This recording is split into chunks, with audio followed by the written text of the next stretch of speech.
माँ सरस्वती को नमन करते हुए नमस्कार विद्यार्थियों। आप रोजाना क्लास ले रहे होंगे और आप क्लास लेते रहिए। अगर आप क्लास नहीं लेते हैं तो बहुत बढ़िया आपके लिए, ठीक है। अगर नहीं लेते हैं तो आपके लिए बहुत बढ़िया। अब देखिए, मैंने आपको कहने का मतलब एक ऑफर दिया था किस प्रकार का कि चॉइस आपकी आगे वाला लेसन हम कौन सा स्टार्ट करें, परंतु किसी विद्यार्थी ने ये नहीं बोला कि सर ये लेसन स्टार्ट कीजिए। तो अगर आपकी चॉइस जब नहीं है तो अब चॉइस हमारी होगी, तो अब हम लेसन स्टार्ट करेंगे। यानी कहने का मतलब क्रमानुसार आगे वाला लेसन कौन सा, दूसरा लेसन हम स्टार्ट करेंगे।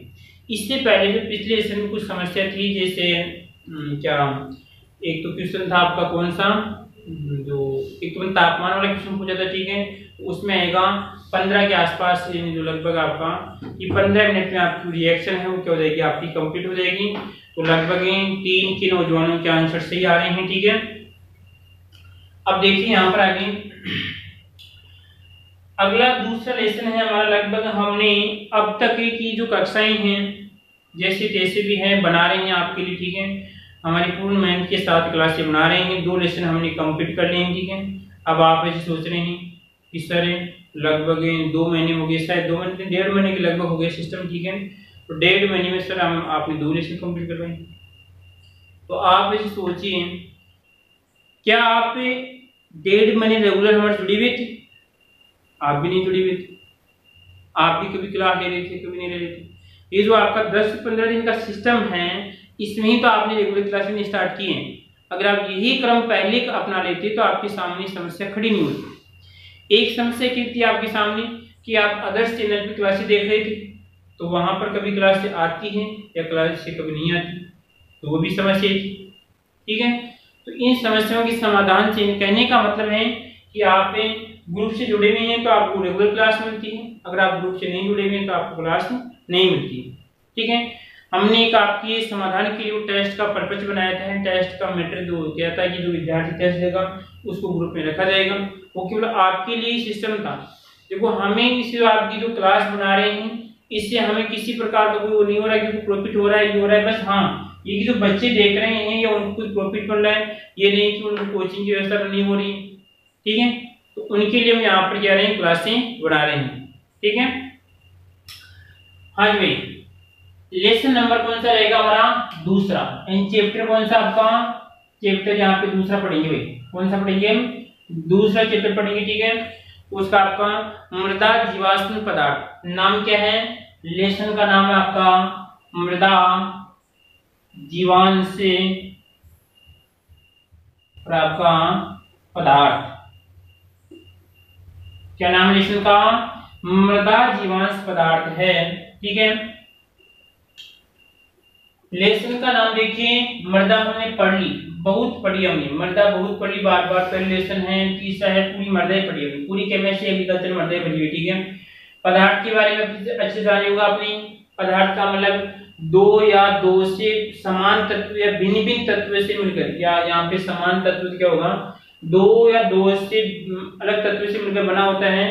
2 या 2 से अलग तत्व से मिलकर बना होता है, उसे हम क्या कहते हैं, यहाँ पर 2 या 2 से अलग तत्व से मिलकर बना होता है, उसे क्या कहते हैं, यहाँ पर बीच में लगना से 20 मिनट, 15 मिनट के लिए नहीं लगा, 15 या 10 मिनट के लिए नहीं लगा, ठीक है। मृदा जीवांश पदार्थ है। मृदा जीवांश पदार्थ में क्या पढ़े, 2 या 2 से अधिक तत्व मिलकर क्या करते हैं, पदार्थों का निर्माण करते हैं, ठीक है।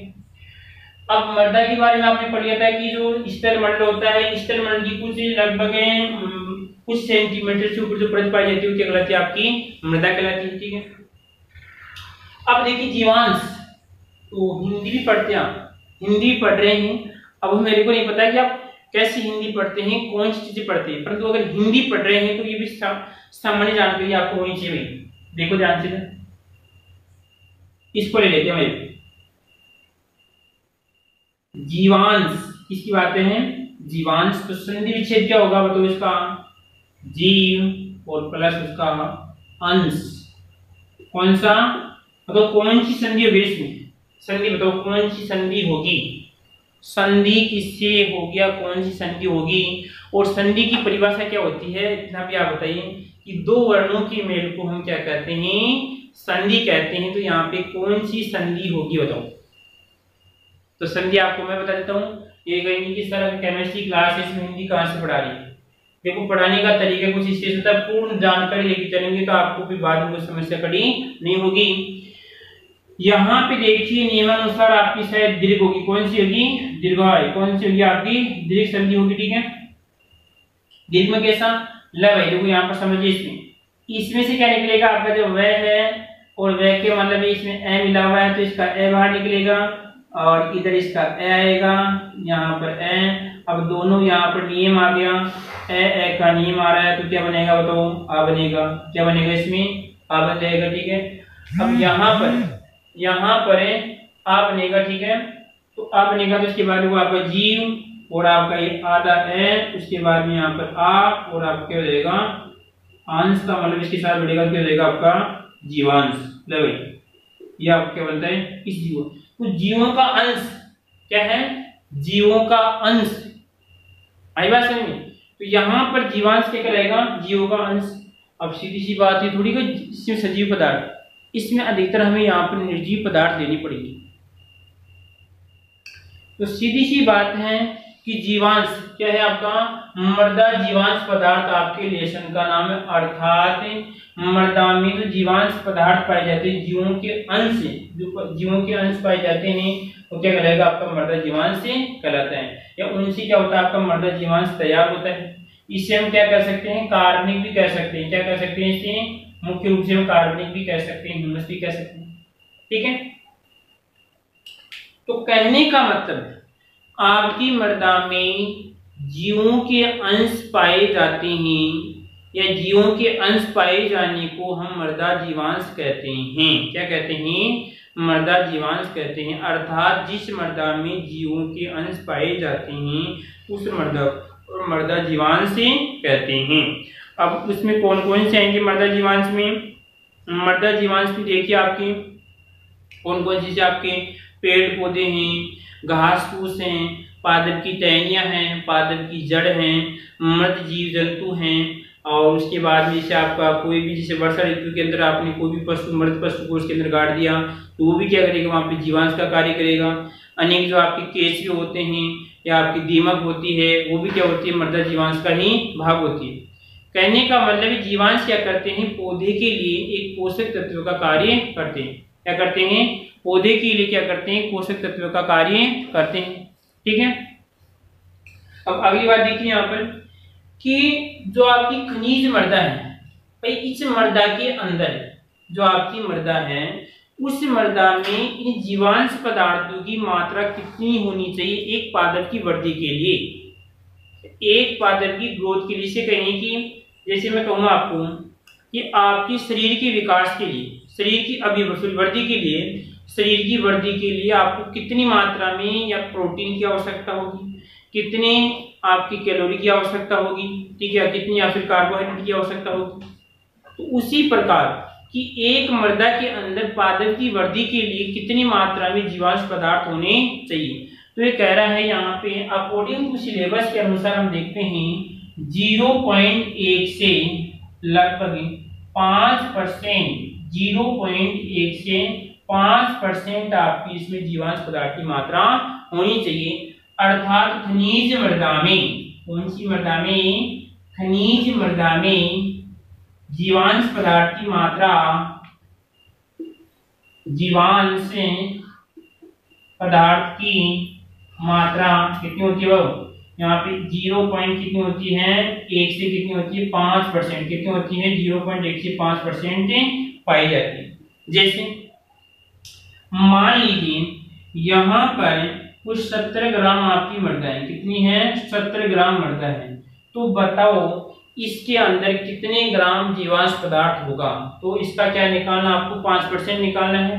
तो यहाँ पे 5 × 70 यहाँ पे रहेगा आपका 70 और आपकी 100, तो यहाँ पर रहेगा 350 बटा यहाँ पर आपकी 100 कर देंगे, तो 3.5 के होंगे इसमें आपकी जीवांश पदार्थ पाए जाएंगे, ठीक है। कोई देखो इस प्रकार, तो ये क्वेश्चन मोस्ट ध्यान रखना। अगर आप कर रहे हैं उसकी 3 वर्णों वाले की तैयारी, जेट की तैयारी कर रहे हैं और आप ICAR की तैयारी कर रहे हैं या आप तैयारी करने का लक्ष्य रखते हैं, तो ध्यान रखना छोटी क्वेश्चन मोस्ट है कि लगभग खनी, हाँ अर्धवार्षिक का आपकी एग्जाम थी, इसमें क्वेश्चन आया हुआ है, ठीक है। कितनी होती है 1 से 3, 1 से कितनी होती है आपकी 5% इसमें जीवाश्म पदार्थ की मात्रा पाई जाती है, ठीक है। हाँ जी, आगे देखो उसके बाद में अब कहते हैं कि इसे जीवाश्म पदार्थ के मुख्य घटक क्या क्या हैं। जो जीवाश्म पदार्थ कहां से प्राप्त होता है, इसको 2 पार्ट में डिवाइड किया गया है। कितने पार्ट में, 2 पार्ट में डिवाइड किया गया है। एक तो पेड़ पौधे द्वारा, ठीक है, और एक आपके जीव जंतु द्वारा। कितने पार्ट में यहाँ पर 2 पार्ट में डिवाइड किया गया है। जीवांश का मतलब है जीवों के अंश, अर्थात वह मृदा जिसमें जीवों के अंश पाए जाते हैं उन्हें मृदा जीवांश कहते हैं, मृदा जीवांश पदार्थ कहते हैं। और यहाँ पर खनिज मृदा में या साधारण मृदा में जीवांश पदार्थ की मात्रा 0.1 से 5% पाई जाती है, ठीक है। आओ नौजवान, आओ भाई मैदान में आइए, सभी मैदान में आइए भाई, देखिए इधर। अब ये कह रहा है कि मृदा जीवांश के मुख्य घटक या कहां से प्राप्त होता है।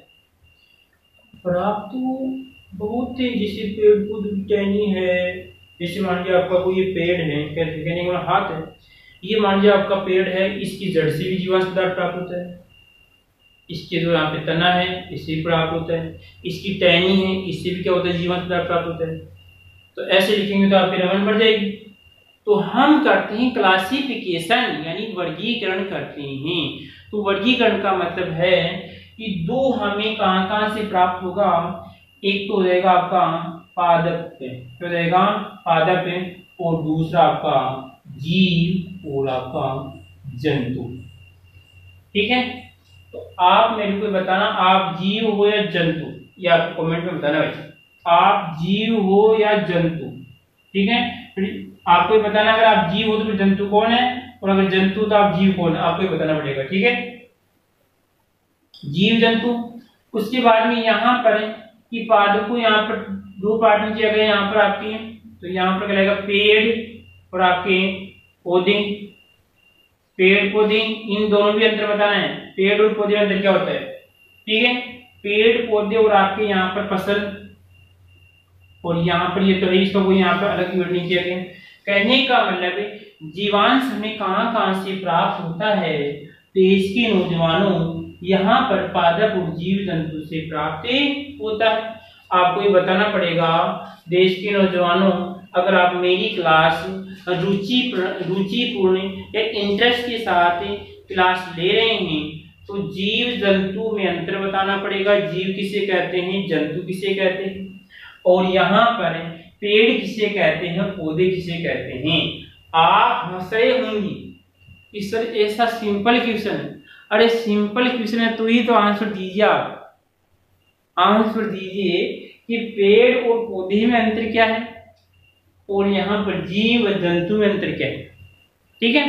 आपको अंतर बताना पड़ेगा और यहाँ पर ये बताना पड़ेगा कि आप इन दोनों में से कौन से हैं, ठीक है। देखते हैं कौन नौजवान पहले बताता है, पहले का मतलब जो सबसे पहले बताएगा उसका यहाँ पर नाम ले जाएगा, ठीक है। देखिए इधर, हाँ जी भाई, पेड़ पौधे और आपकी फसल कंप्लीट। तो पहले हम पढ़ेंगे इस पादप को पढ़ेंगे, पादप में क्या पढ़ेंगे, पेड़ पौधे की पढ़ेंगे। देखिए ध्यान से, आप कृषि कार्य नहीं करते, परंतु आपने कृषि कार्य करते हुए देखा होगा, अपने पेरेंट हैं यानी अपने माता पिता हैं, अपने जो बड़े भैया हैं उनको कृषि कार्य करते हुए आपने देखा होगा, ठीक है। अभी जो मौसम चल रहा है या अभी जो ऋतु चल रही है आपकी खरीफ की फसल की चल रही है, ठीक है। तो खरीफ की फसल में जैसे मान लीजिए किसी नौजवान का खेत है, किसी नौजवान का खेत है, इस नौजवान ने अपने खेत में क्या लगाया भाई, बाजरे का पादप लगाया। क्या लगाया, बाजरे का पादप लगाया, और ये बाजरे का इसमें पादप लगाया, ठीक है। तो ऐसे बताओ, जब बाजे को पादप ने आपने जमीन के अंदर इसका रुपाई की, आपने बिजाई की, ठीक है, उसके बाद में यहाँ पर जब ग्रोथ करता है, जब इसकी आप कटाई करते हैं, तो कौन सी बात की कटाई की, आपने यहाँ से इसकी कटाई कर दी, ठीक है। तो आपने देखा कि यहाँ पर बाजरे की कुछ पत्तियां हैं वो जमीन में गिर जाती है, और यहाँ पर ये पत्तियां कुछ तने के अवशेष भी जमीन में गिर जाते हैं, यानी मृदा में मिल जाते हैं। प्लस में जो आपकी यहाँ पर ये पाई जाती है पेड़ पौधे, और आपकी फसल पढ़ रहे हैं, क्या पढ़ रहे हैं हम, पेड़ पौधे और सॉरी इसको यहाँ पर आएगा, ये फसल में आएगा भाई, फसल किस में आएगा, आपके फसल, और यहाँ पे दूसरा कौन सा आएगा, आपकी हरी और खाद, क्या है आपकी हरी खाद। देखो ध्यान से दूर करना डाउट, ठीक है।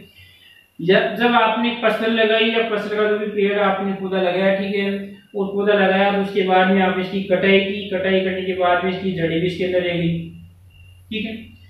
दूसरी बात देखिए ध्यान से कि यहाँ पर क्या थे, कुछ जीव जंतु, यहाँ पर कुछ कीड़े मकोड़े भी इसमें आश्रय अपना स्थान डाली हुई थी, तो वो भी क्या होगी, यहाँ पर जैसे आपकी पादप की मृत्यु होती है या आपने पादप की कटाई की, तो वो भी क्या हो गया, आपकी जमीन में गिर गई, ठीक है।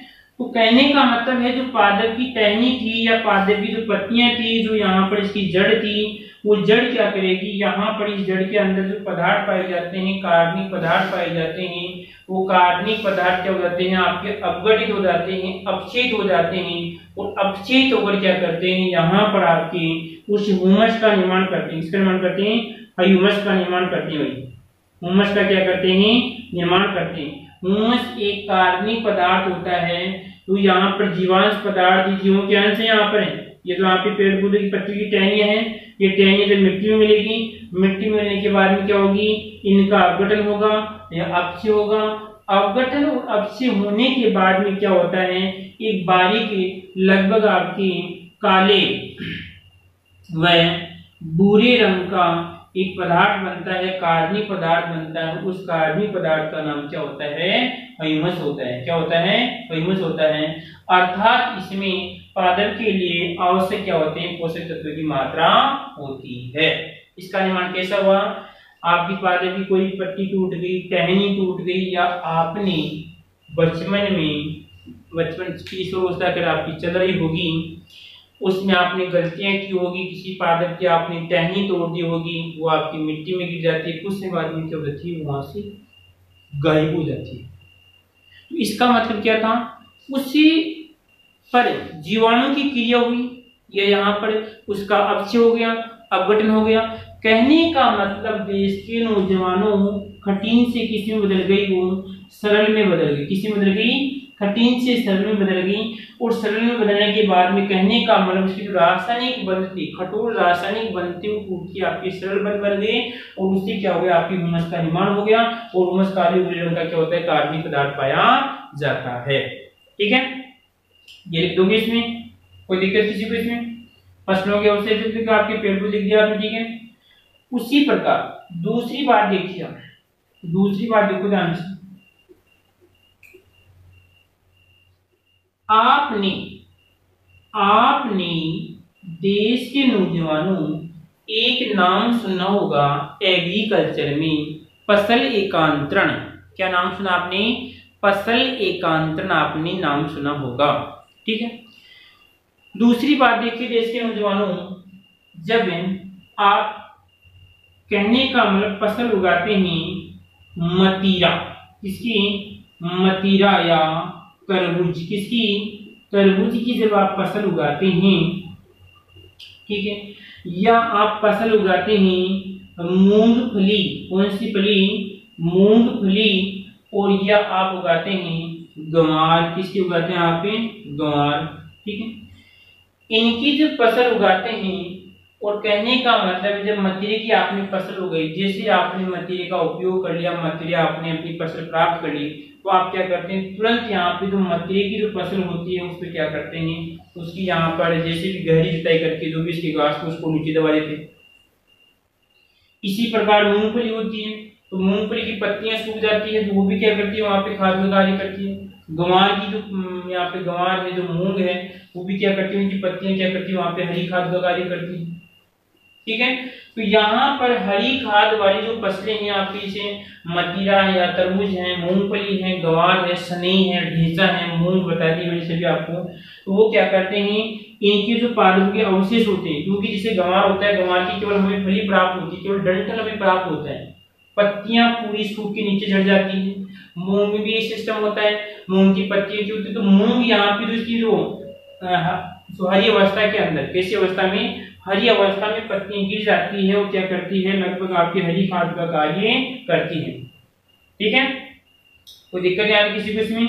मूंगफली है, जिसे आपने एक नाम सुना होगा, जिससे कि बाजरे की नमकीन, बाजरे की नमकीन। ठीक है, ये भी क्या होती है, आपकी हरी अवस्था में क्या करते हैं, बाजरे की कटाई की जाती है, इसको कुछ टेम्परेचर पर निश्चित दबाया जाता है, और दबा क्या करते हैं, इसकी हम खाद क्या करते हैं, इसकी तैयार करते हैं।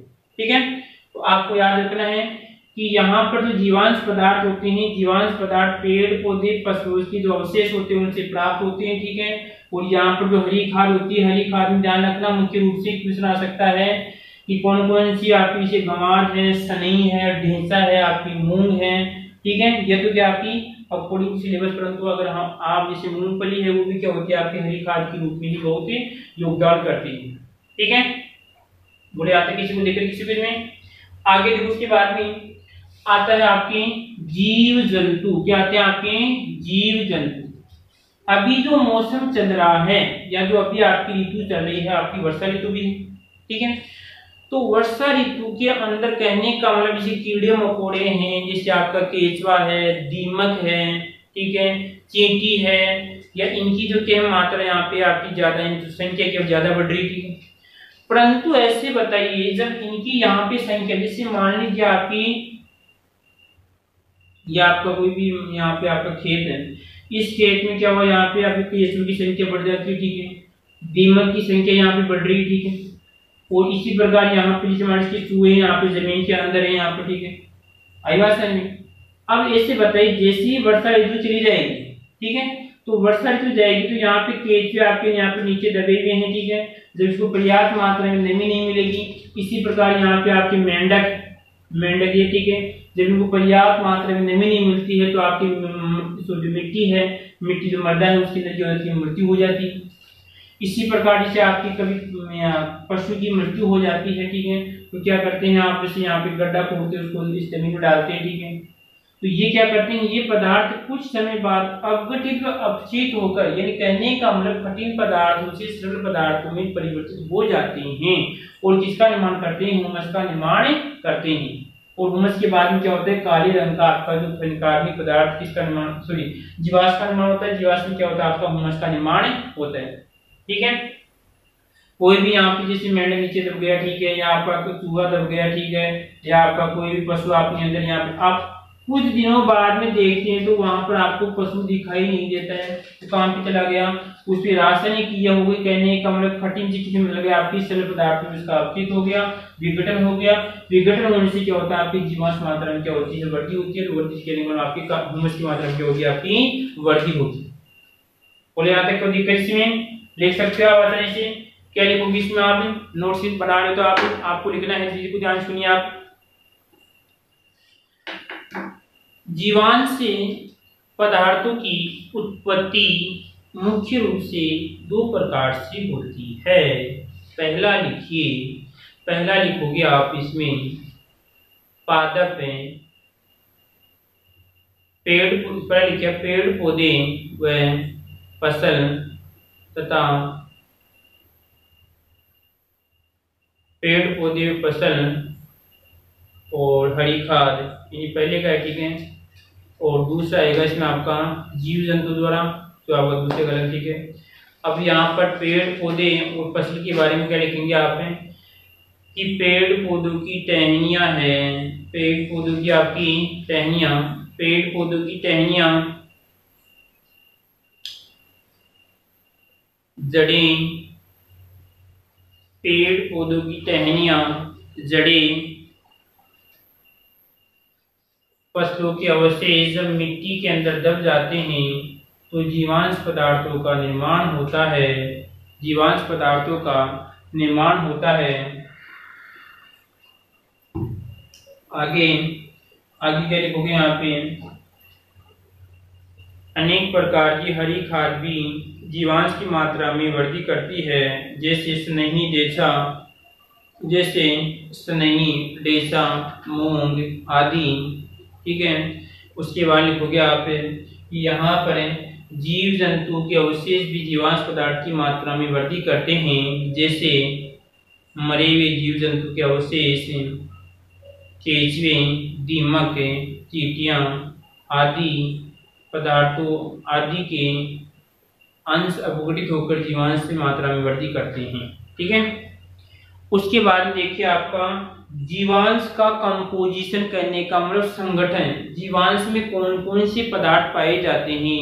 तो यहाँ पर इसको हम वर्गीकृत करने के लिए मुख्य रूप से जीवांश के अंदर आपकी CHON कहने का मतलब आपके कार्बन, ऑक्सीजन, CH हाइड्रोजन और ऑक्सीजन, मुख्य रूप से 3 तो होनी थी, क्योंकि पादप की वृद्धि विकास के लिए CHO की मात्रा क्या होती है, ज्यादा होती है।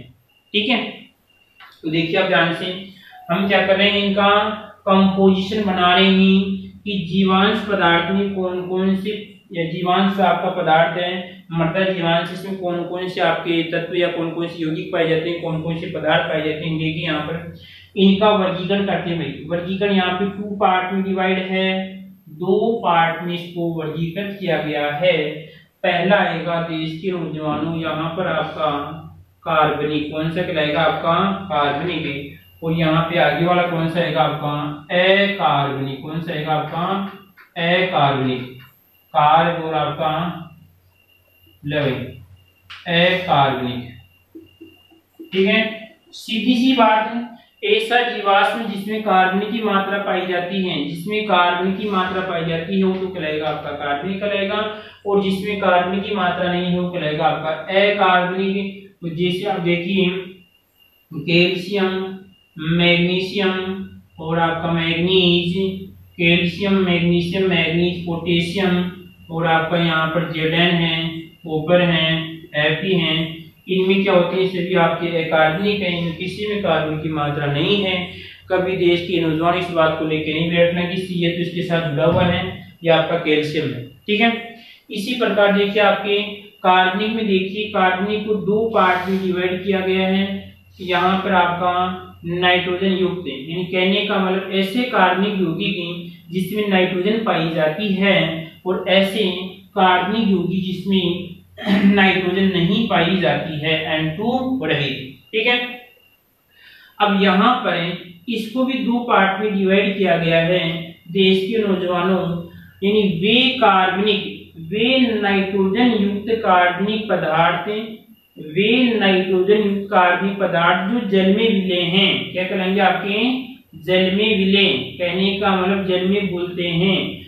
तो ऐसे कौन से पदार्थ होंगे जो जल में विलय हैं, तो यहाँ पर देखिए आपके एक तो नाइट्रेट है, यहाँ पे कौन सा कहलाएगा नाइट्रेट, क्योंकि देश के नौजवानों जब बारिश होती है तो वहां पे क्या होती है नाइट्रेट के रूप में पौधे को प्राप्त होगी। ठीक है, इसी प्रकार यहाँ पर आपके एमाइड लेवल, कौन सा एमाइड, एमाइड है, और यहाँ पर इसके बाद में कहलाएगा आपका अमोनिकल, क्या कहलाएगा आपका अमोनिकल, अमोनिकल।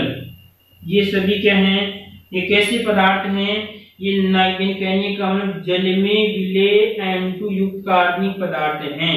इसी प्रकार आगे देखिए N2 रहित, N2 युक्त आपके जल में अविलय, जल में अविलय जाएंगे, यहाँ पर कैसे आएंगे आपके जल में अविलय आपके कार्बनिक पदार्थ। देखिए देश के नौजवानों, अब N2 है तो N2 होनी चाहिए, जल में अवेलेबल होना चाहिए, तो सीधी सी बात है आपकी एक तो प्रोटीन, पेप्टोन्स, क्या करेंगे आपके पेप्टोन्स, प्रोटीन और आपके पेप और आपके टॉन्स, पेप्टोन्स और आपका पेप्टाइड। ठीक है, प्रोटीन, पेप्टोन्स, आपका पेप्टाइड। ठीक है, कोई दिक्कत किसी को इसमें, वर्गीकरण याद होना चाहिए, क्लासिफिकेशन जो हम पढ़ रहे हैं या इसका संगठन है, इस प्रकार आपको याद होना चाहिए। ठीक है, अब यहाँ पर N2 रहित यानी वे कार्बनिक पदार्थ जिनमें नाइट्रोजन नहीं पाई जाती है तो वो कहलाएंगे आपकी, पहला तो कहलाएगा आपका कार्बो और आपका हाइड्रेट, ठीक है। दूसरा आएगा यहाँ पर आपके, दूसरे में देखिए आप यहाँ पर कहलाएगा आपका, तो तीसरा देखिए यहाँ पर लिग्निन, यहाँ पर रहेगा आपका लिग्निन, और यहाँ पर आएंगे देश के नौजवानों आपके वसीय अम्ल, कहेंगे आपके वसीय अम्ल का मतलब यहाँ पर ईथर युक्त, कैसे आपके ईथर युक्त, ईथर युक्त पदार्थ इसमें आने चाहिए, ठीक है। ईथर है आपके। कार्बोहाइड्रेट भी देखिए देश के नौजवानों, कार्बोहाइड्रेट में आपकी स्टार्च, ठीक है, शर्करा, सर और आपकी करा, और उसके बाद में आपकी सेलुलोज, एक लगी आपकी सेलू और आपका लू और आपका ये लोज, और यहाँ पर कहलाएगा आपका हेमी, क्या कहलाएगा आपका हेमी सेलुलोज, क्या आएगा आपका हेमी सेलुलोज, ठीक है। ये था आपकी मृदा जो आपकी जीवांश है उसका संगठन, यानी कार्बनिक पदार्थ होगा तो कौन कौन से होंगे, N2 युक्त आपका N2 रहित। तो मैं अगर आपसे क्वेश्चन पूछूं, उससे जीवांश का नाम बताइए जो जल में विले N2 रहित, जल में विले N2 रहित कार्बनिक पदार्थ हैं। ऐसे लिख दिया आपने, ऐसे बताइए आपने, उस कार्बनिक जीवाश्म का नाम बताइए जो N2 रहित है। तो कौन कौन से, इसमें कार्बोहाइड्रेट में से हेमिसेलुलोज, स्टार्च आपका, सेलुलोज है, लिग्निन है, वसीय अम्ल है, इस प्रकार आपका इसमें क्वेश्चन बन सकता है, ठीक है।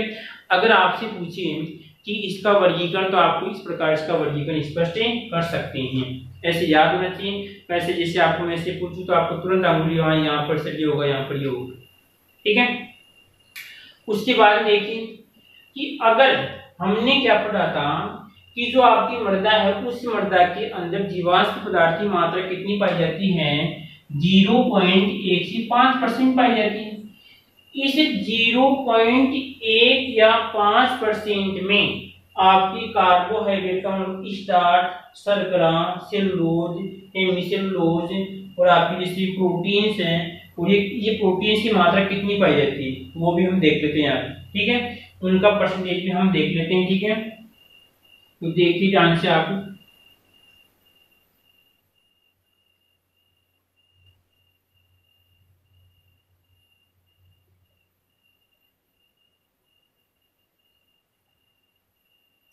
देखो स्टार्च और सेलुलोज,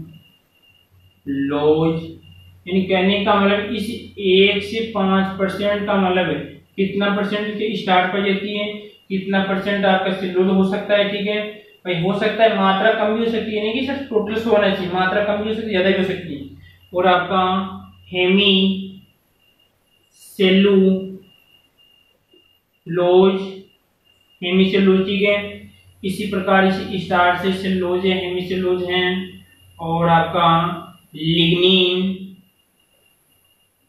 और आपका नीन, और यहाँ पर आएगा आपका वसीय, यहाँ पर आएगा आपका वसीय अम्ल, आएगा आपका वसीय अम्ल, ठीक है। और उसके बाद में यहाँ पर आएगी आपकी प्रोटीन। कहने का मतलब है कि जो हमारा जीवांश पदार्थ है, इस जीवांश पदार्थ में स्टार्च कितनी परसेंट हो सकती है, सेलुलोज कितना हो सकता है, हेमिसेलुलोज कितना हो सकता है, वसीय अम्ल कितना हो सकता है, लिग्निन कितना हो सकता है, आपकी प्रोटीन कितनी हो सकती है। देश के नौजवानों, प्रोटीन पाई जाती है 1 से 15%, कितनी होती है, 1 से 15% पाई जाती है। लिग्निन पाया जाता है 10 से 28% के आसपास पाया जाता है। वसीय अम्ल पाया जाता है 1 से 8% के आसपास पाया जाता है, ठीक है। और यहाँ पे हेमी का आधा का मतलब है 30 से 50%, कितना, 30 से 50% पाई जाती है। उन्हें सेलुलोज पाया जाता है लगभग 10 से 30% के बीच में पाया जाता है, और 1 से 5% के बीच में क्या होती है हमारी यहाँ पर आपकी स्टार्च पाई जाती है। और यहाँ तक किसी को दिक्कत है, याद होनी से प्रत्येक बात ध्यान रखना, फॉर्मेलिटी पूरी नहीं करनी है, फॉर्मेलिटी पूरी करनी है तो क्लास मत लीजिए, ठीक है। ये था हमारा यहाँ पर हमने क्या पढ़ा, आज हमने दूसरा लेसन स्टार्ट किया था। इस दूसरे में हमने मर्दा जीवांश पढ़ा, यानी जो आपकी मर्दा के अंदर जीवों के अंश पाए जाते हैं उनके बारे में पढ़ा, परिभाषा पढ़ी, कितना पाया जाता है, क्या कौन मुख्य कहाँ से प्राप्त होता है, और हमने संगठन पढ़ लिया, ठीक है। और संगठन के बाद में इनका हमने परसेंटेज पढ़ लिया, ठीक है। तो विद्यार्थियों ये था आपकी आज की क्लास, ठीक है। तो हम आपके लिए मेहनत कर रहे हैं, तो आपसे हमारा एक ही निवेदन है, जो हमारा चैनल बना हुआ है गणेश दास स्वामी साइंस, जो नए विद्यार्थी हैं उनके लिए है, क्योंकि हमारी क्लास है कुछ लोग हमारी क्लास को डाउनलोड करके वो अपने चैनल पर डाल रहे हैं और अपने बच्चों को क्लास दिखा रहे हैं। तो इससे अच्छा है कि जहाँ से क्लास बन रही है अगर विद्यार्थी वहाँ से क्लास को देखता है तो उसको प्लस में टेस्ट भी मिलेगा और अलग में जो अलग से जानकारी उसे मिलेगी, ठीक है। उसके कमेंट का भी क्या होगा, समाधान होगा। एक मेरे पास कॉल आया था इस तरह कि इस कमेंट का समाधान बताइए, तो मैंने कहा कि सर ऐसे में कितने के कमेंट देखूंगा, ठीक है। मेरे चैनल पे कमेंट आएगा तो उसी का आंसर मिलेगा। तो नए विद्यार्थी से मेरा निवेदन है कि GAN आपका SS गणेश दास स्वामी SWAMI और आपका साइंस, ये मेरा चैनल है। इस पे जो मेरी क्लास चल रही है उस पे आप जाइए, ठीक है। और प्लस में जो मेरे नंबर हैं इस नंबर पे आपको यहाँ पर इस व्हाट्सएप ग्रुप बना हुआ है और इस ग्रुप पे आपको जुड़ेंगे तो आपको क्या होगा कि रोजाना क्लास मिलेगी, ठीक है। क्योंकि कभी कभार क्या होती है चैनल पे क्लास आ जाती है परंतु कहने का उसका नोटिफिकेशन आपको नहीं मिलता है, परंतु व्हाट्सएप द्वारा आपको नोटिफिकेशन मिलता है। और विद्यार्थी से मेरा यही निवेदन है कि आप चैनल को शेयर कीजिए और प्लस में चैनल को आपको सब्सक्राइब भी कीजिए, ठीक है।